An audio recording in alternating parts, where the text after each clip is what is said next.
There are concerns about the Western Cape government's move to team up with private security to fight crime in some areas where there are electricity challenges. Now, all of this comes after Eskom withdrew its technicians at Harare in Khayelitsha, where there are gangsters demanding a protection fee for work to continue. Joining us to tell us why there's a need to work with private security is Western Cape Safety and Policing Oversight MEC Reagan Allan. A very good evening to you. Thank you so much for your time. And SOE, like Eskom, is now having to fight off extortion organizations. What is happening?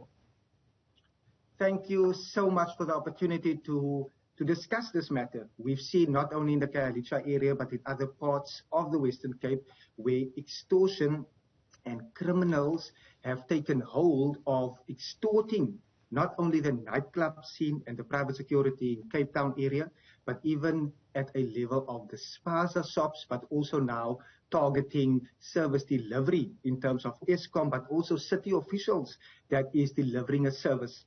It is deeply concerning.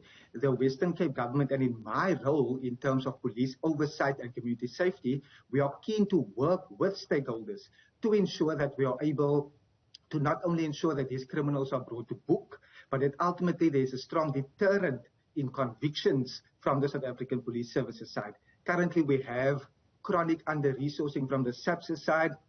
Hence, we have implemented the Western Cape Safety Plan that has additional LEAP officers, and LEAP officers are law enforcement advancement program officers, and they work to bolster the chronic, they work in communities like Khayelitsha because of those chronic under-resourcing. But I think it's so vital. We have, in terms of the CIRA, which is the private security industry of South Africa, we are having discussions with them in order to see what role they are able to play, considering that we have over 120,000 of those members that form part of the private security industry, where we have roughly only 19,000 SAPS members in our province, which is chronically under-resourced. So working with stakeholders, with neighborhood watches to ensure that service delivery happens, so the state-owned entities are able to do their job, but also so that those criminals are ultimately brought to book.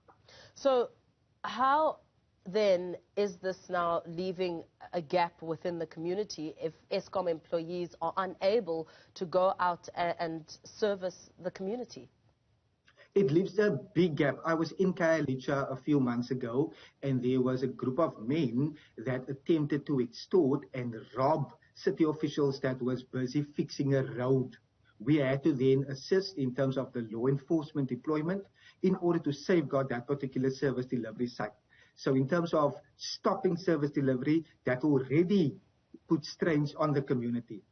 In terms of what Eskom is needing to do, and considering that a many amount of our muggings and our robbings, even the latest mass shooting in Khayelitsha, was during load shedding. So when Eskom is unable to do their job in terms of supplying electricity and fixing matters that needs to be fixed, it becomes deeply concerning. Hence, we are stepping in. We are continuing our oversight role in terms of the constitution, the legislated oversight role, where we are able to address these matters with the South African Police Service. We ultimately want to strengthen the hand of the SAPS, because the men and women in blue are under-resourced, they are overworked, and it's very, very difficult for them. Hence, we are stepping in.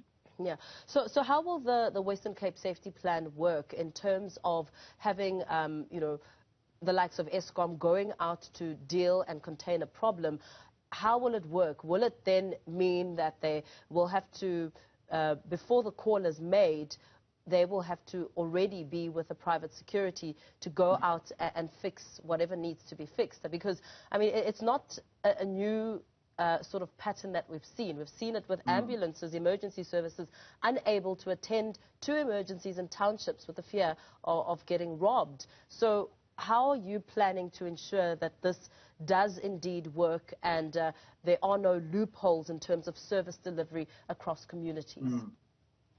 What we've seen in terms of the Western Cape Safety Plan is to use data and evidence to ascertain where we need to deploy LEAP officers, for example. And Khayelitsha is one of those areas. So we get the information via pathology services, via health and the South African Police Service, together with the information from law enforcement, to deploy those officers to where it is most needed. What we then further do in terms of our continuous engagement with the South African Police Service is to ensure that we have adequate visible policing, but also that crime intelligence is jacked up to ensure that even before such matters arise, we are able to nip it in the bud. Because ultimately, it is people's lives that are at stake. You mentioned in terms of the ambulance services that are attacked. And it is so difficult when someone is waiting to be picked up by an ambulance, but the ambulance would need to go to the SAPS in order to be escorted in order to go into an area. That is totally unacceptable. Hence, we have seen how we are able to foster relationships with SAPS, law enforcement, and with private security to ensure that service delivery are able to happen. It makes one extremely angry that when services are delivered or when it is stopped from being delivered, and it's due to criminals. Hence, we want to see that arrests are being made. And in many of the cases, we have seen arrests being made. In the nightclub extortion racketing, there's currently a major case in the High Court. So that case is ongoing. We've also seen that many of the mass shootings were linked to extortion and gangsterism. Some arrests have been made. We would like to see more in that regard so that it can be a key deterrent for would-be criminals, to deter would-be criminals from extorting. So it's an ongoing process, and we are committed to playing that oversight role. We've put money aside in terms of the Western Cape Safety Plan because we've seen the chronic under-resourcing, and we are continuing even calling for SAPS to be devolved to the provincial government because currently choices are being made in Pretoria, 1,500 kilometers away from where we are sitting, and we need to devolve SAPS to as close to where the people are. Hence, we are making that call as well. With the chronic under-resourcing, how are you then working with the community policing forums, for instance? Because this is a very organized crime when, you have a group of individuals going out to demand money. I mean, we've seen people losing their lives for failing to pay the extortion fees. I've had a number of engagements with CPFs. The community policing forums play such a vital role to not only build relationships, but also trust between the community and the SAPS. I have engaged the Western Cape Provincial Board of the CPF already, knowing the vital role that they play. We also fund and capacitate CPFs from our side in order to strengthen them so that they are able to effectively play their role.